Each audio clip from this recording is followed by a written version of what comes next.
up, y'all? Welcome back to another riding video. I'm out here on a Wednesday at Next Level in South Carolina. Super pumped that this track opens up during the midweek. Unfortunately, this is their last midweek practice that they'll have open to the public because this track does like a race series for the summer nights for kids. And that starts, I think, in 2 weeks or next week. So this is the last open practice that this track will have, but there should be more opening up during the week since school is pretty much out. So I'm super grateful just to be here riding. And this is my first ride since I installed the Twin Air Power Flow kit, and the bike absolutely rides so well. Like, it has so much more bottom end, and it just pulls and just wants to just keep going. Second, third gear, like it just wants to go. And just from the first lap, I could tell a difference just with that Power Flow kit. So I'm super stoked with how the bike is riding with this Power Flow kit that I installed. I highly recommend it if you don't have one, but if you do have one, I'm sure you can agree with what I'm saying. But if you don't have one, then I would highly recommend that you get a Twin Air Power Flow kit for your bike, especially for your 250, because it does make a difference. So my next purchase is going to be an FMF pipe. I kind of already have one in mind that I want to get. So that is my next purchase, is an FMF slip-on pipe. And I got a couple more things I want to do to the bike before it's all completed. And I'm super stoked with how it's going to look once it's all finished. So y'all, thank you so much for tuning in, and hope you all enjoyed the footage.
All right, y'all, that is a wrap on today's video. Thank you so much for watching. That was such a sick day of riding. That was probably the fastest I've ever felt on the 250 so far. Probably doesn't look like I'm going very fast, but to me, that felt more comfortable, and this felt faster than I ever have on the bike so far. It's not like my 5th time riding it, but this feels like I'm just keep progressing and progressing, which is super cool.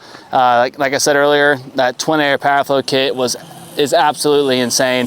From the first lap, I could tell a difference. It's more bottom in, second, third gear, I want to pull for a lot longer, and just a lot more bottom in, controlled, smooth power, and it's absolutely sick. So super excited. I got more modifications I want to do to it. I mean, not like very minor modifications I want to do to it, but the bike will be done here very shortly, and once it's done, I will give you all a thorough look through of what I did to the bike. So thank you all so much for watching, and make sure if you haven't already, make sure you like, subscribe, and share this video with everybody that you know. All right, thanks y'all.